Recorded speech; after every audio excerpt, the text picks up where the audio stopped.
Greetings from Knoxville, Tennessee. Francis Hodgson Burnett, the internationally popular English-born author of classics such as Little Lord Fauntleroy, lived in Knoxville during the 1860s and 1870s. None of her homes, including the legendary Vagabondia, have survived, but you can visit a whimsical tribute to her famous novel, The Secret Garden, at the Knoxville Botanical Garden and Arboretum. From your friends at the Knoxville History Project.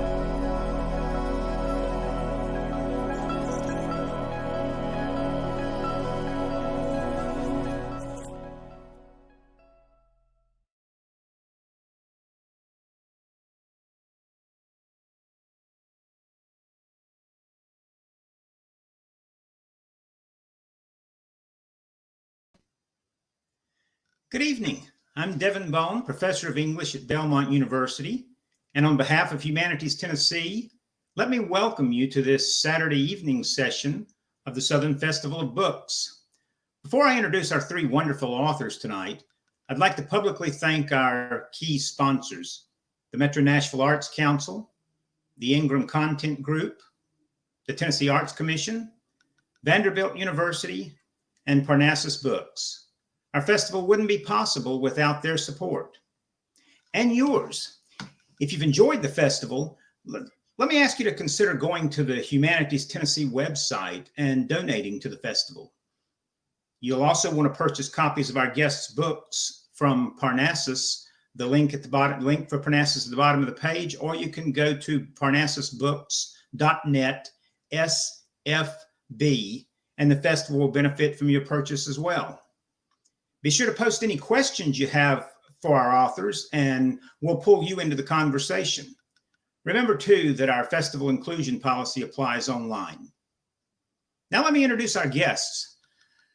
Lydia Millet has been called one of the leading writers of environmental fiction, and we're honored to have her here at the festival discussing a children's Bible, which just this week was named a finalist for the National Book Award.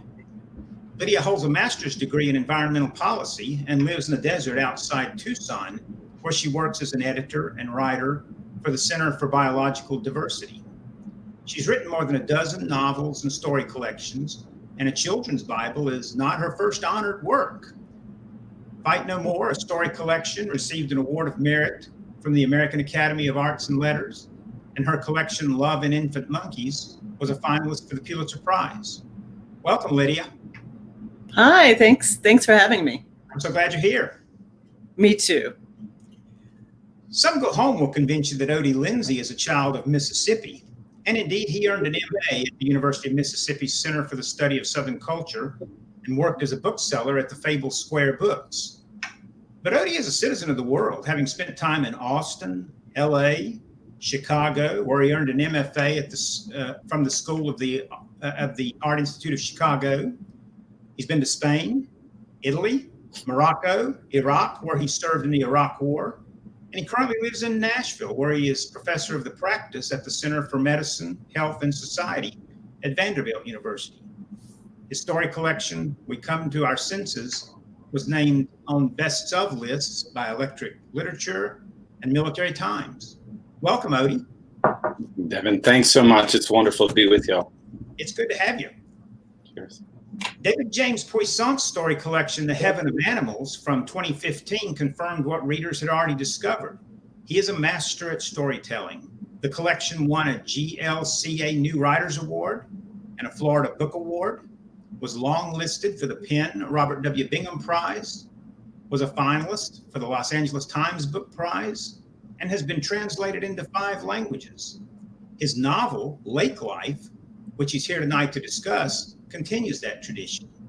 The New York Times calls it sure-footed and intelligent, leavened with moments of grace and mournful nostalgia.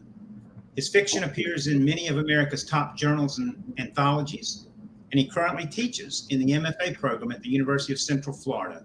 Welcome, Jamie. Good to have you here. Thank you. Thanks for having me. Lydia, congratulations on being a finalist for the National Book Award. Thank you. Thank you. Let me ask you, how did you hear about the honor? Oh, it was just a text. You know, things aren't that dramatic, really, are they, these days in our personal lives? You know, just a text, and yeah. I mean, I feel lucky.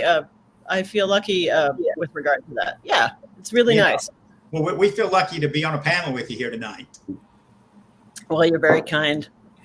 Let me turn to your books at this point. The three of you have a keen talent for writing nuanced and complex characters that feel like people we know, those we want more of and maybe to hear less of. And in both cases, those people change our lives, just as your characters change lives.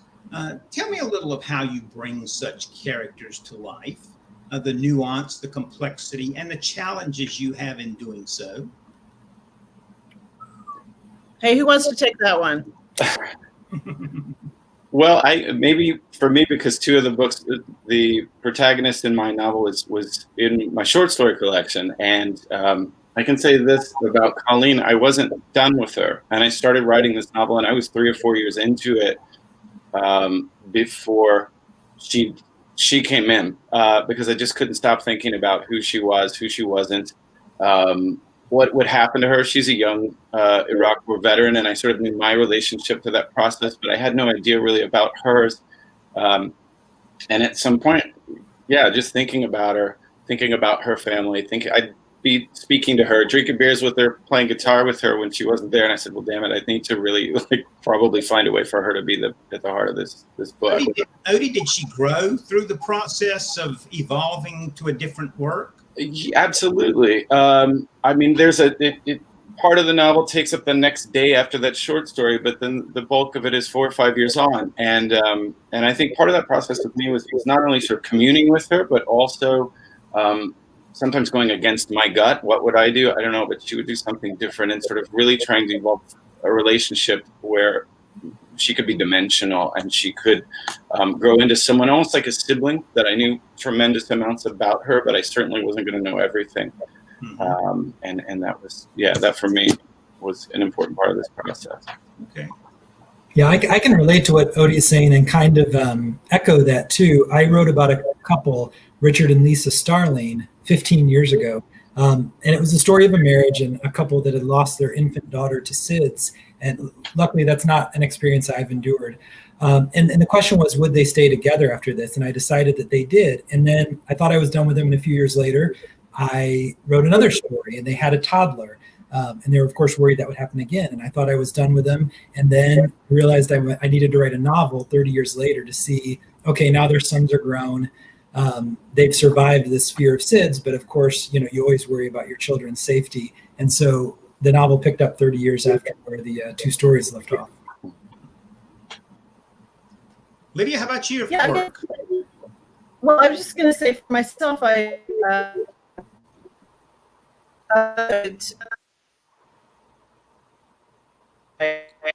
characters.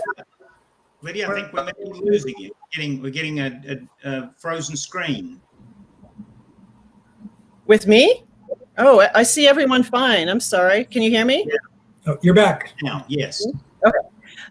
So yeah, I was just saying I have had moments where I've carried characters forth between books. Mostly that was in this trilogy that I wrote. Maybe, I don't know, 10 years ago. I can't remember even when it was, but the first book was called How the Dead Dream. And then there were 2 books after that.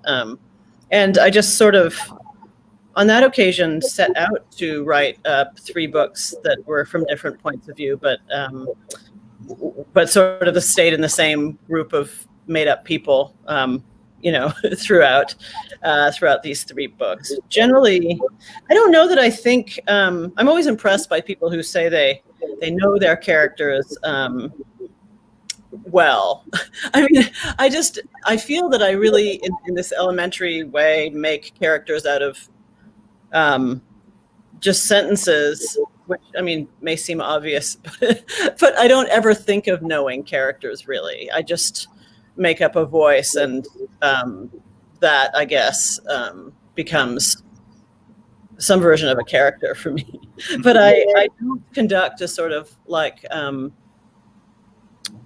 of what Odie was talking about, and I sort of envy that, but sort of I don't know, ground up sort of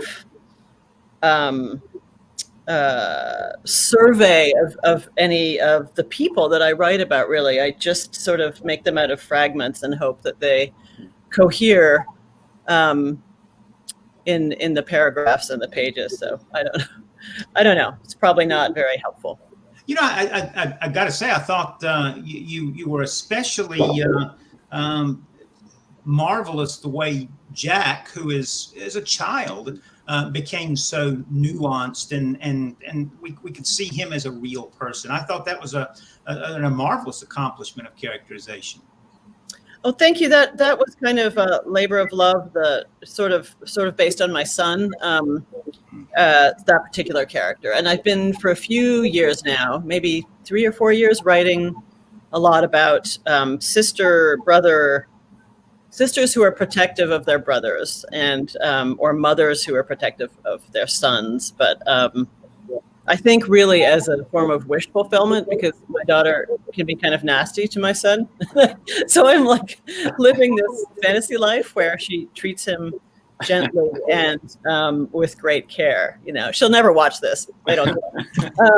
But yeah, so it's sort of a wish fulfillment thing, but I really did feel for that little boy. I really did sort of love the idea of him. So thank you for saying that. Yeah, he worked very nicely. Let me ask you about your influences, your literary influences, especially.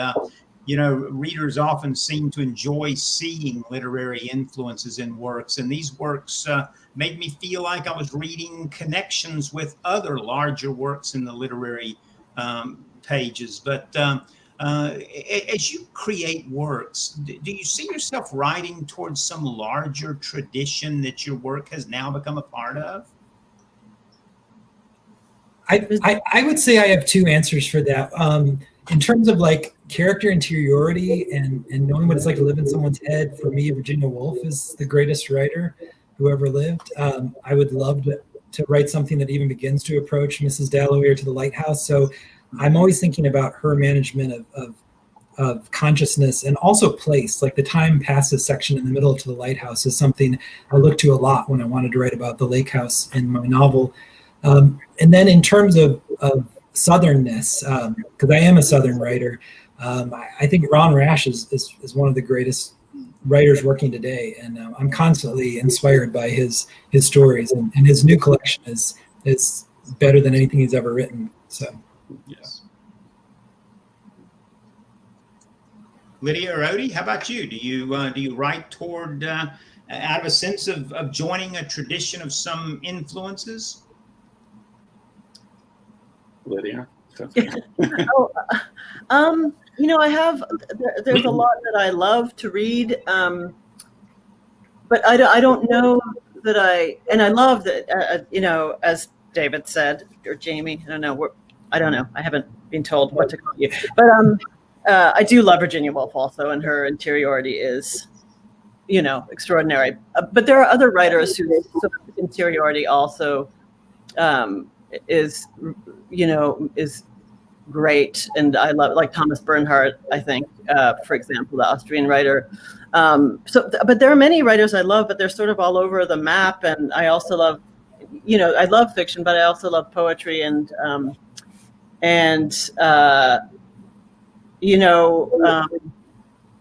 just fragments of things. And so, yeah, I guess I don't really, I'm not particularly good at, and I love children's books, like picture books. And sometimes I think that I would rather be Dr. Seuss, than any other writer, So I can't, rather than, Shakespeare, and so, I guess I don't really think of putting myself in a continuum of any kind. And maybe partly because my own tastes are, they're not monolithic, I mean, there's a lot that I don't like that's monolithic, but in terms of what I do like or love, there's a lot of diversity. So, what about you, Odie? Same kind of thing. I think for me, there's just sort of a sort of sweet spot of craft or often affect, and I know that can be problematic for some people. But I'll read a writer whether it's dense or spare. I don't know. I think I just respond to certain texts, and I'll say, for instance, and I do write obviously quite a bit about the South. I'm sort of the South, and I want to explore stories that maybe more dimensional, more textured than sort of one-liners. Even though one-liners certainly are easy to come by around here sometimes. But for example, I was actually Jamie and I had exchanged an email, and I was saying that I'd been working on a project at some point where it was about place. I love writing about place in a sense, and how that impacts characters and stories. And I have one that I'm working on in Florida, and I read a story of Jamie's in his collection, and I just thought, okay, this is so good. The role of story and place and tone and affect and movement and the ability to just slap me in the face but make me love it regardless. I just thought, I can't read any more of these stories because it's going to drive me away from my own project. And that might get me to part two, which is just that often writers whom I really love, I won't read all of their work because it gets too I don't want to. I don't want it to end. And so I could list a bunch of people, but I don't know anyone's full sort of, I've never read everything by any writer who I adore because I have to keep it sort of still available in a way. Don't tell anyone I said that. But yeah. So, this might be a good time to let our audience get a taste of your novels. Could we get you to read us an excerpt and give us a sense of the context out of which the excerpt comes? Lydia, why don't you introduce our audience to a children's Bible? Okay, I can do that. So it looks like this. Whoops. God, I'm just really incompetent. Help. Anyway, yeah, it looks like that. And I will just read, maybe a page and a half or something, 2 pages at the most, from near the book. So it's a book about a group of children and teenagers who are forced by their group of parents to all spend the summer together in this sort of robber baron mansion in the country. And the children sort of are uniformly opposed to their parents and sort of embarrassed and humiliated by them, and play this game where they try to avoid being linked to the particular parents whose children they are. But then their game sort of gets disrupted by the descent of this disruptive weather event, and sort of unravels into chaos from there. So I'll just read a bit from the very beginning about the about the kids, the part that doesn't need context really. The great house had been built by robber barons in the 19th century, a palatial retreat for the green months. Our parents, those so-called figures of authority, roamed its rooms in vague circuits beneath the broad beams, their objectives murky and of no general interest. They liked to drink, it was their hobby, or, said one of us, maybe a form of worship. They drank wine and beer and whiskey and gin, also tequila, rum, and vodka. At midday, they called it the hair of the dog. It seemed to keep them contented, or going, at least. In the evenings, they assembled to eat food and drink more. Dinner was the only meal we had to attend, and even that we resented. They sat us down and talked about nothing. They aimed their conversation like a dull gray beam. It hit us and lulled us into a stupor. What they said was so boring, it filled us with frustration. And after more minutes, rage. Didn't they know there were urgent subjects? Questions that needed to be asked rather? If one of us said something serious, they dismissed it. May I please be excused? Later, the talk grew louder. Freed of our influence, some of them emitted sudden barks. apparently laughing. From the round porch with its bamboo torches and hanging ferns and porch swings, moth-eaten armchairs and blue light bug zappers, the barks of laughter carried. We heard them from the tree houses and tennis courts, and from the field of beehives a slow neighbor woman tended in the daytime, muttering under the veil of her beekeeping hat. We heard them from behind the cracked panes of the dilapidated greenhouse, or on the cool black water of the lake, where we floated in our underwear at midnight. I like to prowl the moonlit grounds by myself with a flashlight bouncing its spot over walls with white shuttered windows, bicycles left lying on the grass, cars sitting quiet on the wide Crescent Drive. When I came into earshot of the laughter, I'd wonder that any of them could actually have said something funny. As the evenings wore on, some parents got it into their heads to dance. A flash of life would move their lumpen bodies. Sad spectacle. They flopped, blasting their old-time music. Beat on the brat, beat on the brat, beat on the brat with a baseball bat, oh yeah. The ones with no flashes of life sat in their chairs watching the dancers. Slack-faced, listless, for practical purposes, deceased. But less embarrassing. Some parents paired off and crept into the second-floor bedrooms where a few boys among our number spied on them from between the slats of closet doors, saw them perform their dark acts. At times they felt stirrings. I knew this, although they did not admit it. More often, repugnance.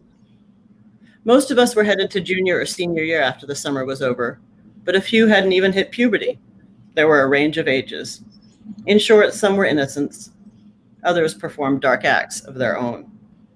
Those were not as repugnant. Thanks.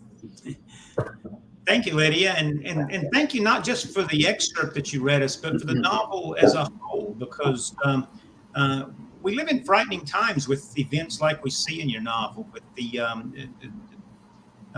frequent storms and floods, and a children's Bible reminds us of what's at stake in our real life. So thanks so much for that. Thank you. Jamie?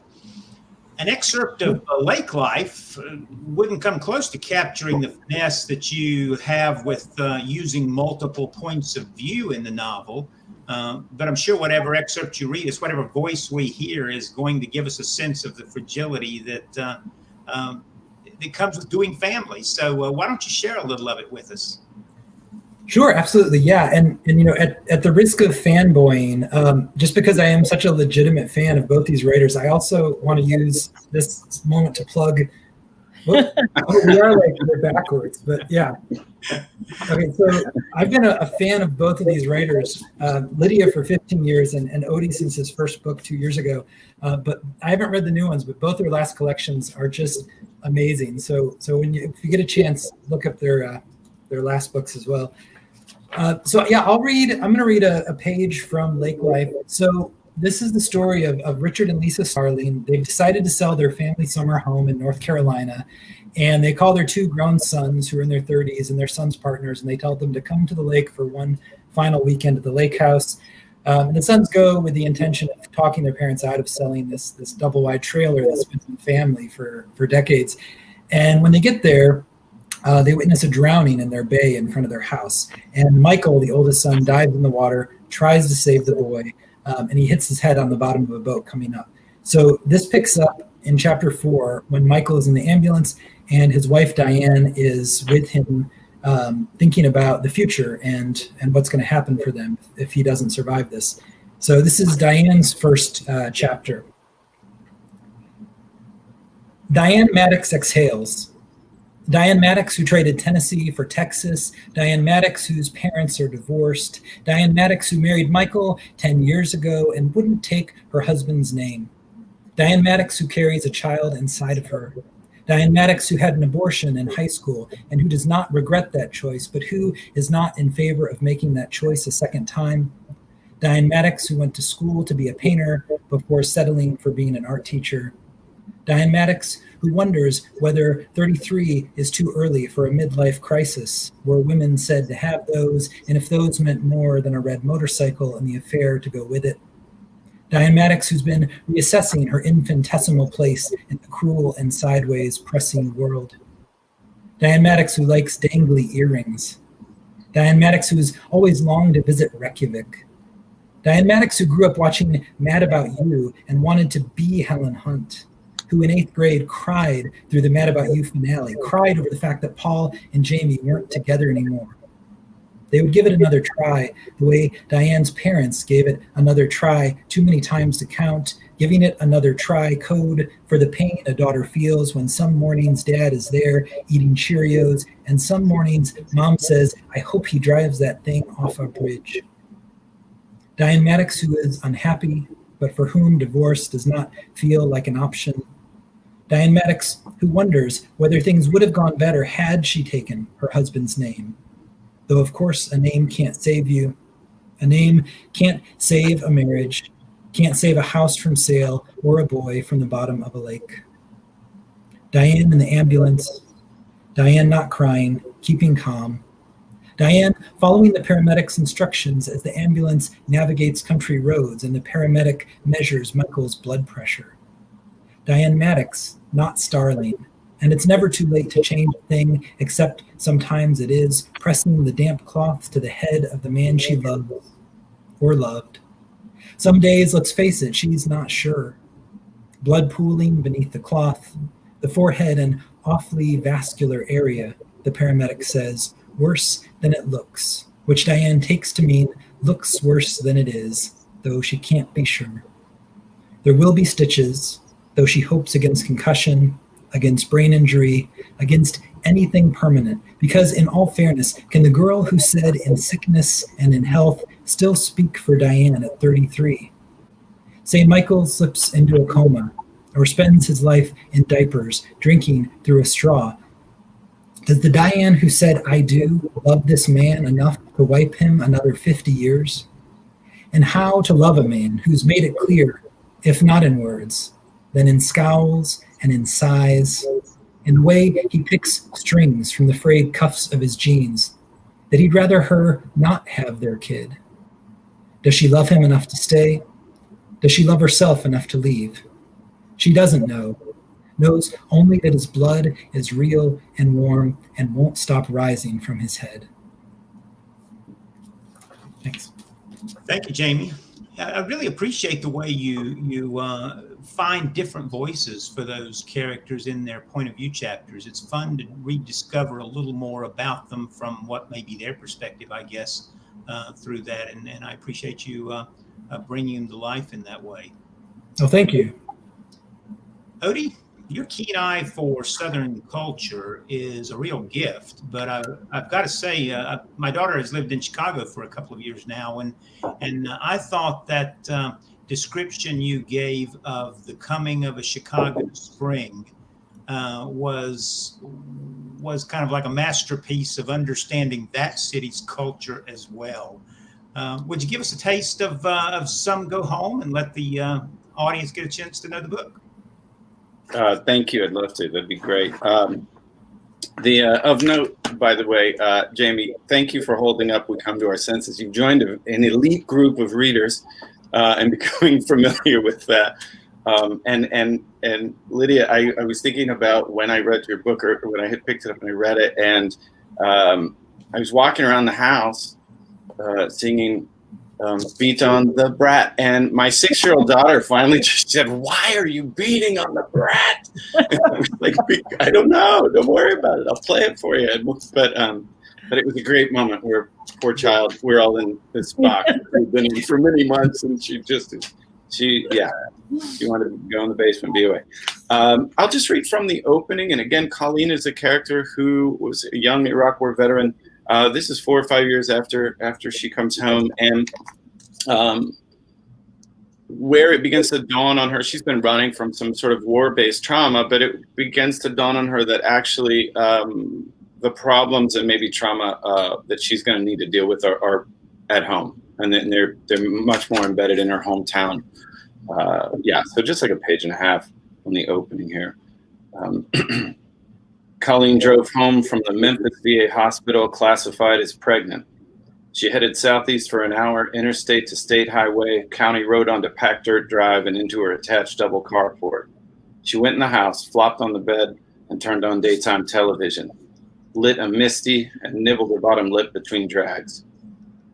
She was in love with the idea of having conceived during a recent tornado, a symphony of violence marked by cracked pines and tail clouds and the pop of the roadside transformer and concussive blue-white light. Yet Colleen knew she'd been pregnant weeks before the storm, a near miss, as it were, akin to the funnel cloud itself. She wanted to feel cherished and hip when showing off a debut baby bump, but her condition was seemed to a takeaway of deployment, the inability to protect anyone, let alone a baby. And for a breath, she was yanked under by a riptide of past trauma, but then rolled her eyes and crushed her cigarette out. "You got this," she muttered, "whatever it is." She scanned the basic cable lineup for an hour or more and then snapped to and stepped outside. For weeks, she'd promised Derby that she'd knock some fallen pine branches off the roof, and her lack of follow-through had pricked up an argument that morning. You see, Colleen had volunteered for the task in the first place. Thus, so gestation be damned. If she didn't finish the chore today, Derby swore he'd finish it for her when he got home from work. She would not allow that to happen. She grabbed the aluminum ladder from the carport utility shed and extended it up to the roofline of the house. The hollow clap of the rung locks clicked like the prize pins on the Wheel of Fortune. And climbing up and on to the low-sloped overhang, she sat down and brushed the tile grit from her palms. "Surprised?" the VA doctor had asked, and then glanced at her wedding ring. "He'll be thrilled." She looked out over the North Mississippi horizon, a rolling green canopy of forest and a field, broken now and again by bulbous water towers. Marking tidbit towns she'd known all her life, the vessels were now topped by rings of spiky cell phone antennas, reminding Colleen of the crown of thorns. She shut her eyes and listened to the tamp thump of hip-hop in the distance and knew that just across the county road, a group of boys communed around an old car with a new stereo in a ragweed yard, drinking beer, smoking. Black or white boys, or maybe both, cutting up and ditching school, doing the same things their fathers had done beneath the same scab of sun, a different soundtrack on the radio. So went the narrative in rural North Mississippi, for them, for her, for everyone, forever. Thank you, Odie. Yeah, sure. Thanks. Let me remind those of you who are in the audience, if you've got some questions of Lydia, Odie, or Jamie, we'd love to have you send those in and join part of our conversation. And until you do, I've got another question I'd like to ask all of you. Flannery O'Connor, who's a favorite of mine, once wrote about the connection between violence and grace. And as I read all three of these novels, I thought you all explore that relationship in moving ways. Talk a little about how you think about the connection between violence and grace. Maybe not even an intentional connection, but how do you see those two playing out in your writing?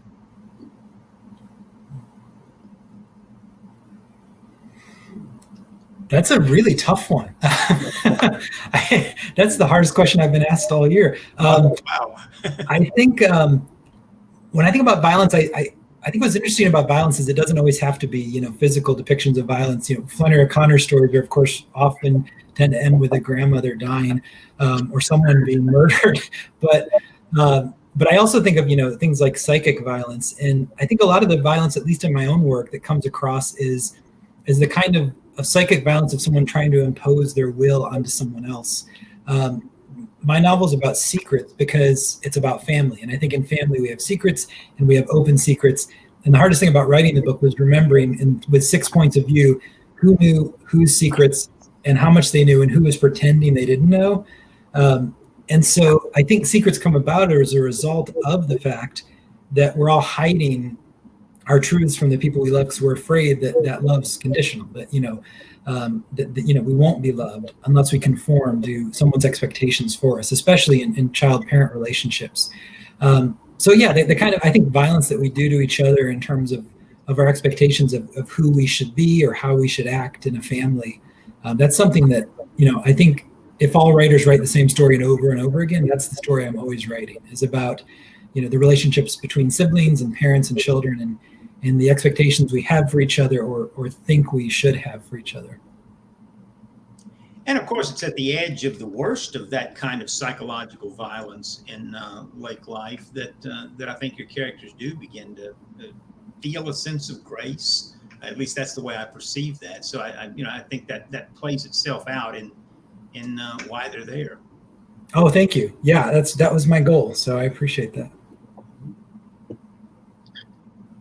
I will say, I mean, for me, in terms of again, this connected story, there were two things that came together. The story collection, which Colleen initially I wrote about her, had to do with this sort of legacy of war-based trauma, and specifically just when I was thinking about the South and thinking about this culture and this sort of militarization and monuments and memory, and this memory of war and this memory of violence.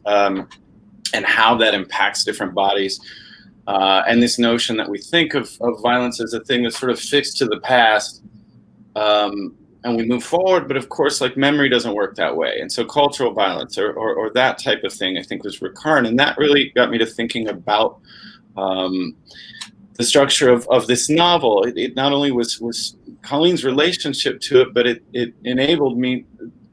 There's a central act of violence, a civil rights era murder here. And I wanted to, again, try to avoid the sort of one-linerness that can easily come with that and should come with that.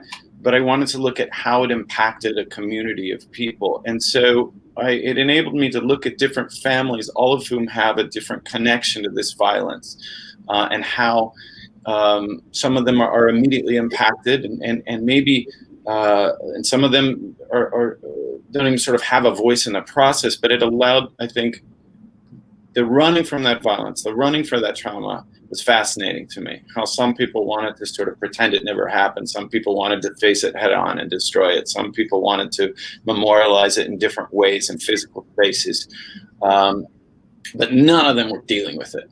And that idea that people need to reckon with this trauma in order to even figure out how to process violence, I think was writ large, a really driving part. It drove a lot of the community in this novel. So. And Odie, since that kind of violence often, I think, gets associated with the South, uniquely maybe, is there a sense in which the memory plays differently, like you described it, in the South? I don't know. I mean, this is part of the sort of exploration. I think that we want to think that it does. I think that there's nothing unique to sort of oral traditions. There's nothing unique to maybe storytelling per se, but certainly, memorials and memory and this we don't even process the sort of existing facets of memory and storytelling often. And it's funny, when I was thinking about Colleen and thinking about some of this, and I mentioned memorials, and immediately coming to mind, certainly now, this idea of, let's say, Confederate memorials, we look at them as either this bad or good thing, but what we often don't even think about the dimensionality of the fact that they're monuments to not only failure, but failure to do and commit an atrocity. And we're not even talking about, there's all of these stories that might go into notions of memory and unpacking of why these things, what they radiate, let alone what they say about different bodies and different values of bodies and different violences that are related. So that may be something that I think is still constantly explored, and yet we sometimes run up the same track. We're not even really unpacking the magnitude of some of that. But at least that's been my, driven a lot of the process in these two books. So. And Lydia, I think the sense of violence to children, not only physical violence, but the kind of psychological violence we see in a children's Bible it moves our heart in certain ways. So talk through that for a children's Bible. Well, I think I was a little more interested in this book in writing about rage than violence exactly. I mean, there is violence in the book, I suppose, but really it was thinking about how, well, first of all, this kind of generational schism, this sort of rage that younger people have now over, the way we've wrecked the world, kind of, the anger I've seen in against sort of my generation, so the generation of the parents in this novel. I was thinking about that, and I wanted to write about it because I didn't feel it had really been written about, that particular anger of the young over climate and extinction and stuff, in a sort of fictional context. But also, that I've been thinking about a lot, and I'm not sure. I don't know. This is just a question for all of us, I think, just all of us. And the novel doesn't that I wrote doesn't ask it directly, but really a question about what kind of rage is good, and what kind of rage is vile, right? And we've seen a lot of sort of the bad kind of rage in our country over the past few years, and just so much sort of rage made of hatred and defensiveness and fear of the other, contempt for the other, and this kind of rage, the rage of white supremacy and homophobia and that kind of thing. But there's also, there is sort of a virtuous rage, like an anger we need to harness to do good, to save. The sort of the path to salvation also is paved in rage, and so these different kinds of rage, and what makes them so different, so qualitatively and experientially and ethically different, is something that I'm interested in. I think directly violence hasn't been my preoccupation as much as anger. Mm-hmm. But of course it's in the same family. Yeah. Serenity's asked a good question in kind of a follow-up sense to that. She's asked whether the news and global events of 2020 have affected how you think about writing, and what might be plausible in fiction in 2021. I mean, for myself, I've always thought that, it's total cliche. I'm just going to say a cliche. Truth is stranger than fiction. Okay, I've said it. But so for me, there's never been, what is plausible is just what you can pull off the authority to say. That's all that plausibility is in fiction. It's just having an authoritative voice. And then you can say anything you want, really, I would say that and I'll cede to someone else after this, but I would say that just the tumultuous, constant amplification and, reassertion of absurd, this isn't going to be articulate, but like terribleness, the absurd terribleness of the past, especially, since March, but I would say since 2016. Has really, just the way that sort of unbelievable mendacity of the president, for example, keeps reasserting itself in the news cycle, and just the way it continues not to be challenged by 40% of our fellow citizens. This kind of like constant battery of that has just never ceased to kind of amaze me over this whole period.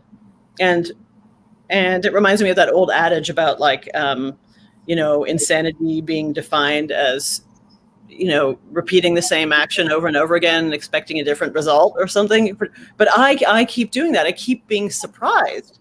Like each new day, I'm surprised by the news, even though it's just the same as the news the day before, but seems more outrageous the next day. Like it just, everything has seemed to continue to be more and more outrageous over the past few months, especially. And there is a dulling effect of that. And I think maybe that's a lesson for us in fiction, that really, finally, there can be too much news, there can be too much event, and there can be too much extremeness, and that we have to find a way not to exaggerate, because we become so impervious to it after a while. Yeah, absolutely. If 10 years ago someone had tried to write a novel in which a reality TV star became president and there was a pandemic and the biggest political argument was about whether you would or wouldn't wear a mask in a pandemic, it would have been labeled too satirical, even for Vonnegut. And now it's normal. So I think what's going to be really interesting is to see if this is the end of satire. I remember reading so many articles 10, 15 years ago about the new sincerity and the end of irony, and right. The end of satire, because what's left to make fun of? When reality is sillier and more terrifying than any fiction we've ever had. On mine, I think I am interested. I'm not interested. I don't know if I'm interested or not, but I think it's going to be imperative to, at least as a writer, to constantly re-examine my relationship to what I want the story to do. Again, I've been working on stuff that involves sort of veterans issues and gender in the South and sexuality in the South, stuff like that, and maybe at this point. Also, a big thing for me was always, again, this sort of dimensionality. I want to have characters that are have a wide breadth and are complicated and complex. And I'm just I don't want one-liners. I don't want one-liners. But really, the sort of madness of now is driving me away from any sort of sense of diplomacy that I might add to a character, right? There's no longer this, I think there's been this idea of sort of brokering humanity even out of some of the darkest sort of spaces. And I'm finding that, you know what, I am removing myself from that structure and maybe hearkening to Lydia's idea of rage. I'm just no, I am not really interested right now in sort of reconciliation as it might come out of my work. I don't know what form that's going to take, but it's a really interesting space to be in, because I think I've been riding a line between wanting to push back on this this notion of, in particular, militarized culture and this notion of these narratives, these ready-made narratives, but also still with a long game of letting work speak to the complexity of let's say, cultural spaces. And yeah, now I'm just kind of, I'm done. What side are you on at the end? And that, I'm not sure exactly how that will play out in fiction, but that's sort of coming to bear on how I'm thinking about it. Yeah. Yeah, in light of how the pandemic seems to have affected the publishing industry in such a dramatic way, I'm thinking as you talk about what that means for 2022 novels that might be sort of getting into the pipeline. Are we gonna see this wear out enough where hopefully things will kind of look normal again? But whether the publishing industry knows that or can predict that, I think is a bit hard to say. You all published these novels in the midst of a pandemic. Did the publishing process change for you all in some way? Did it just look different? Well, we didn't get to do book tours, yeah. So we just had to do everything the way we're doing this now. I don't know about you guys, but for me, that was sort of a big change, and the most tangible difference. I think also, though, because all the air was being sucked out of the sort of cultural room by the pandemic and everything associated with it, I think a lot of books did fall between the cracks that might have gotten more attention in different times. And so I think that was really unfortunate and sad for a lot of writers, especially people coming out with things for the first time in this moment that weren't, seen to be in the spirit of this moment. So it was kind of this voracious beast in the middle of a cultural production that had been decided way before any of this was happening. So, and then it's a train that can't be stopped, the publication of books. So I still feel bad for actually people even now whose books are coming out that haven't been pulled, because some books were pulled, but that also don't seem, necessarily appropriate for this moment in the reading and talking culture. Yeah, not getting to go on a book tour was a disappointment. The glass half full way to talk about it, I guess, would be, one bright spot is with all the Zoom events. I've been able to talk to readers in Argentina and Italy and places that I wouldn't have gotten to travel to for a couple of years. So the accessibility of being able to come to an event from anywhere in the country or in the world is a really great unintended consequence of things like Zoom. But one way in which it's really going to hurt the publishing industry is the indie bookstores, because I've done so many events for indies, and unfortunately people come, but then they tend to buy the books on Amazon because the books are cheaper. And that's really too bad, because I know as writers, we really want to support the indie bookstores that support us. And so, when I go to these events, I'm telling people, don't just listen to the reading, buy the book from this store, because these stores need you. That most of them are still closed or have limited hours. If we lose our indie bookstores, we're just going to be buying all our books on Amazon forever, and that's not good for places like Parnassus. Right. Yeah, I think that's been a tremendous loss to the process is and also just sort of the personal engagement. And this is wonderful. I mean, by the way, cheers to Humanities Tennessee and everyone who manages to do this for us. It's extraordinary that this festival gets to go on and that so many do. But I think there's something not only about being able to support community bookstores or but also to commune with people who come to the events. I get so many wonderful book recommendations from people when we're speaking with them, or just the ability to really just have that communion. And on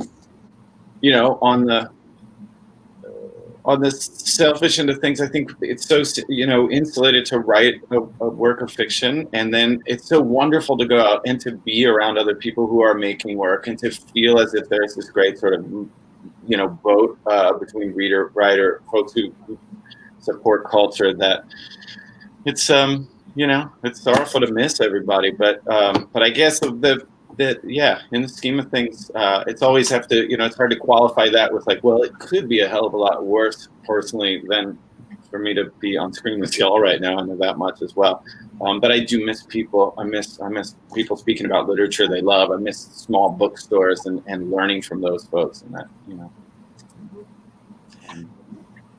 Yeah, I think obviously if the festival had been live, we'd have been heading over after this to the War Memorial Plaza, where you'd have signed books, and there the fans would have really wanted to talk to you. I mean, that's the sort of thing Odie describes is what I watch happen every year there at the book signing line. It's kind of the magic of the festival for most people. They just see that as the place where why they came kind of happens. They get to know you a little better. Let me see if I can put a little bit of context on what you're saying about writing for the times. Could a writer change a vision for a book in some ways? Like, oh yeah, this is 2020, so I've got to stick this in. And I think the best place to discuss that context would be your own books that we're talking about. Did your vision of those books change in any way along the way?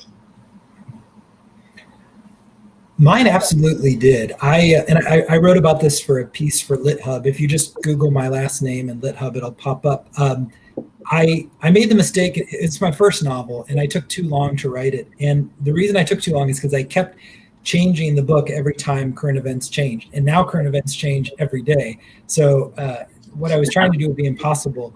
But in some ways, it's a political novel, and it's about a family that's divided by politics. And so, in the first draft of my book, they're having conversations about McCain versus Obama. And then the next draft, they're having conversations about Romney versus Obama. And then now they're having conversations about Trump.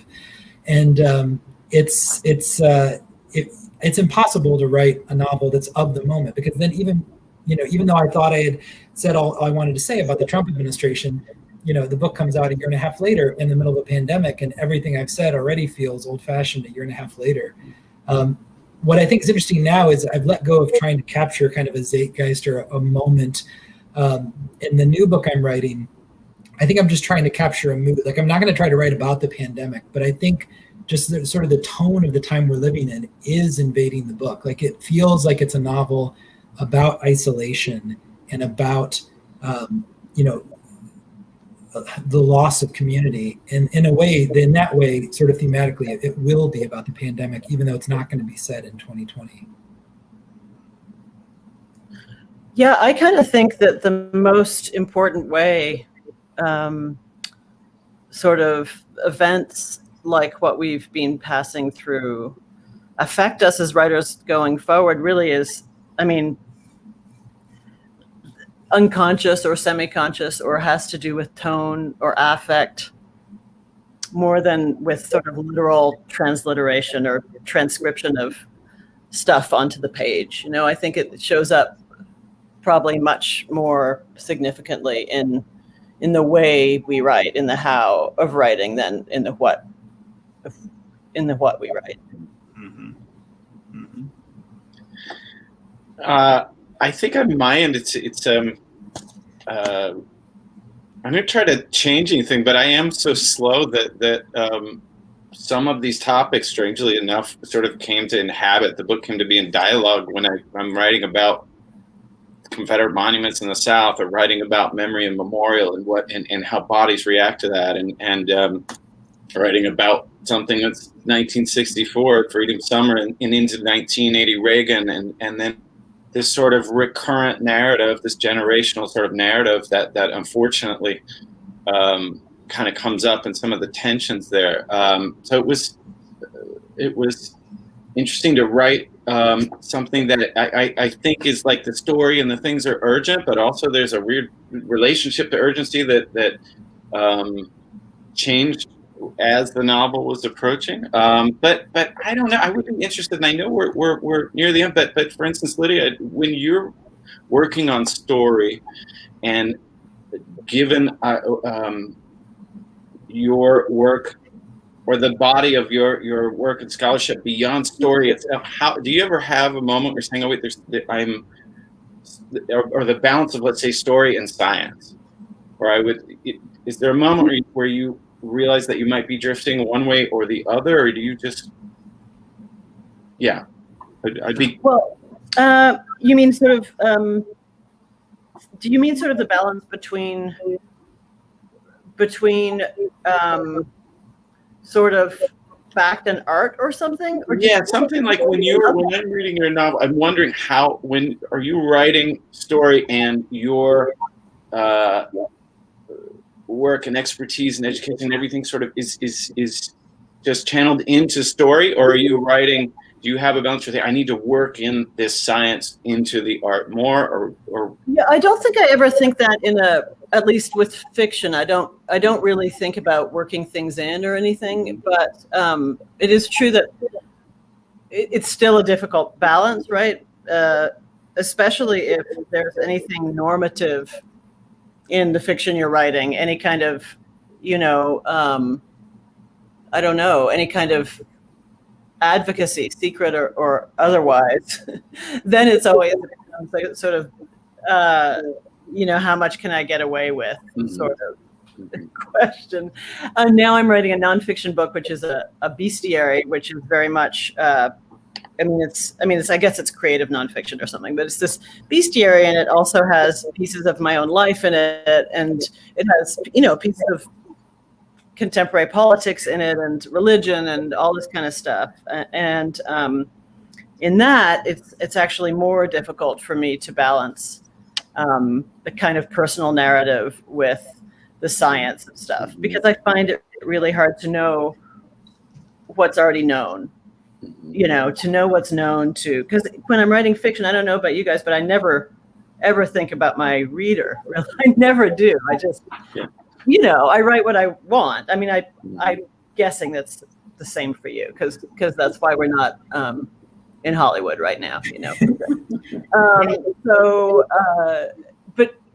I don't worry about it so much there, except for in the sense of just aesthetically, I worry about it in fiction.